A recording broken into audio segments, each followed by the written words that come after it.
नमस्कार दोस्तों। भारत की आत्मा किसी एक दिन में नहीं बदलती, वो हर सुबह बनती है जब एक मजदूर उठता है, अपने बच्चों की तरफ देखता है और मन में एक सवाल लेकर घर से निकलता है, आज काम मिलेगा या नहीं। भारत का सच मंदिर की घंटियों में नहीं, उस सवाल की खामोशी में छिपा होता है। और यही खामोशी आज राजनीति को असहज करती है, क्योंकि खामोशी सवाल पूछती है और सवाल सत्ता को पसंद नहीं आते। महात्मा गांधी भारत को एक भूभाग नहीं, एक नैतिक व्यवस्था मानते थे। उनके लिए राष्ट्रवाद का मतलब था सबसे कमजोर व्यक्ति की गरिमा की रक्षा करना। और इसी सोच से मनरेगा जैसी योजनाओं का जन्म हुआ, जहां राज्य यह स्वीकार करता है कि काम देना उसकी जिम्मेदारी है और मेहनत करना नागरिकों का अधिकार। मनरेगा सिर्फ रोजगार नहीं देता था, वह यह भरोसा देता था कि यह देश अपने सबसे कमजोर नागरिकों से भी मुंह कभी नहीं मोड़ेगा। लेकिन जब सत्ता का विचार बदलता है तो नीतियां भी बदल जाती हैं। मनरेगा को एक दिन में खत्म नहीं किया गया, उसे धीरे धीरे सांस लेने में दिक्कत दी गई, बजट कम किया गया, भुगतान में देरी की गई और फिर यह कहानी गढ़ी गई कि यह योजना बोझ है।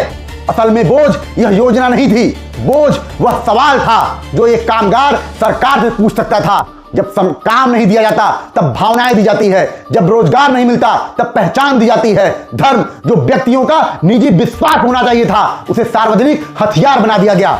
यह समस्या धर्म से नहीं है, समस्या उस राजनीति में है जो भूख को ढकने के लिए आस्था का इस्तेमाल करती है, जो रोजगार की जगह गर्व देती है और अधिकार की जगह पहचान।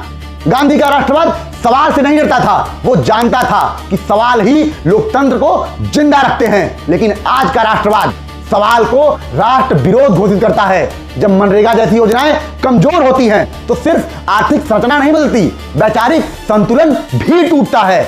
गरीब नागरिक से धीरे धीरे उसका हक छीना जाता है और बदले में उसे एक पहचान दी जाती है, भीड़ की पहचान। जरा सोचिए उस मजदूर को जिसने कभी काम मांगने के लिए सरकारी दफ्तर का दरवाजा खटखटाया था। आज उससे कहा जाता है देश पहले है, सवाल बाद में। लेकिन सवाल पूछे बिना देश बेहतर नहीं होता है।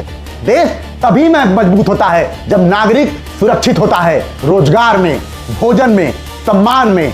भारत को धर्म और रोजगार के बीच चुनाव करने की जरूरत नहीं है।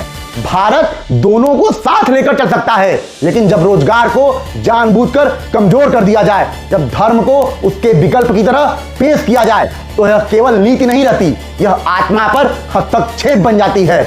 मनरेगा को कमजोर करना सिर्फ एक योजना को कमजोर करना नहीं है, यह उस विचार को कमजोर करना है कि भारत अपने सबसे कमजोर नागरिकों के साथ अंतिम श्वास तक खड़ा है। और यही सवाल हमें बार बार और राष्ट्रवाद के नाम पर देश की सत्ता से पूछना पड़ेगा कि आखिरकार असली राष्ट्रवाद होता क्या है। देश का विकास या धर्म का विकास, देश की उन्नति या धर्म की उन्नति। देश और धर्म एक दूसरे से जुड़ा है, यह एक दूसरे के पर्याय है। एक दूसरे का विरोध करके देश कभी विकसित नहीं हो सकता है। आज के लिए धन्यवाद दोस्तों।